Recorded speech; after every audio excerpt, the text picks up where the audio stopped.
Martin Luther King Jr. was quoting the words of a slave preacher 50 years ago, in 1963, when he said, "Lord, we ain't what we want to be, we ain't what we ought to be, we ain't what we gonna be, but thank God we ain't what we was." The tens of thousands of people who converged in front of the Lincoln Memorial on Saturday morning were commemorating a different speech, King Jr.'s iconic "I Have a Dream" speech during the March on Washington the same year, but the theme for the 5-hour-long Realize the Dream rally and march was largely the unfinished business of the civil rights movement. The event was organized by the National Action Network, a civil rights group founded by the Reverend Al Sharpton. In the most striking evocation of that sentiment, the family of Emmett Till, the 14-year-old black teenager shot in the head in 1955 in Mississippi after he was accused of flirting with a white woman, spoke in the closing minutes of the rally, urging attendees to march for justice. Immediately after,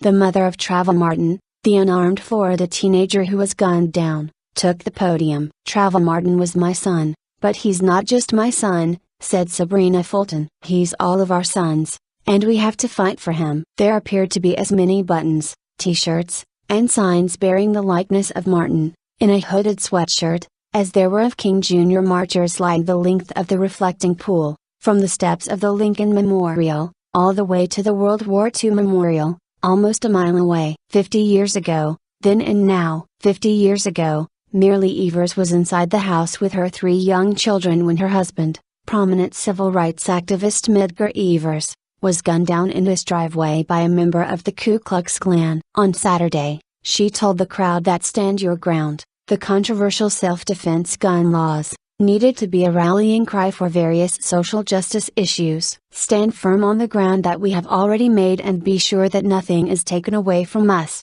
because there are efforts to turn back the clock of freedom," she said. Stand your ground in terms for fighting justice and equality. 50 years ago, John Lewis, a 23-year-old activist with the Student Nonviolent Coordinating Committee, was the youngest speaker at the March on Washington, and rewrote his address multiple times to avoid being too incendiary. On Saturday, he addressed the crowd as a congressman from Georgia, one of 43 black legislators in the House of Representatives, and saved particular outrage for the Supreme Court's recent decision to strike down a provision of the Voting Rights Act. "I gave a little blood on that bridge in Selma, Alabama, for that right to vote," he said, referring to another civil rights landmark, the 1965 march from Selma that ended in police brutality so vicious it moved many members of Congress to support the Voting Rights Act. "I am not going to stand by and let the Supreme Court take the right to vote away from us." 50 years ago, Bayard Rustin,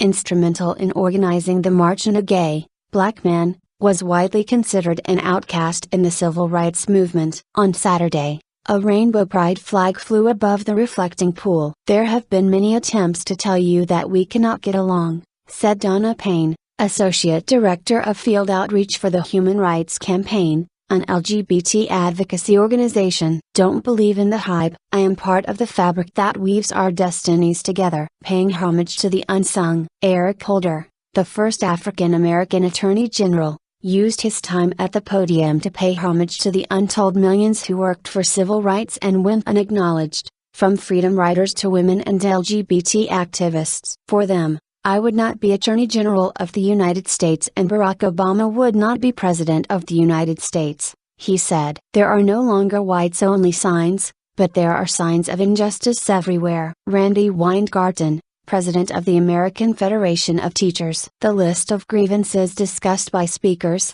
the large majority of whom were associated with progressive causes, was long and included an unemployment rate higher in 2013 than it was in 1963, the plight of low-wage workers, a war on the poor masquerading as a war on drugs, efforts in various states to impose restrictions on voting, fewer dollars flowing to public education, gun violence, and law enforcement techniques that disproportionately affect African Americans, such as New York City's stop and frisk policy. "There are no longer whites-only signs," said Randy Weingarten, President of the American Federation of Teachers. "But there are signs of injustice everywhere." Several implore the younger generation to get as engaged in today's social causes as their parents had been in civil rights. "The same things we were fighting for in 1963, we're fighting for now," said 26-year-old Jasmine Sanders, a teacher. It's not our grandparents' fight anymore. It's our fight. Our eyes are opening,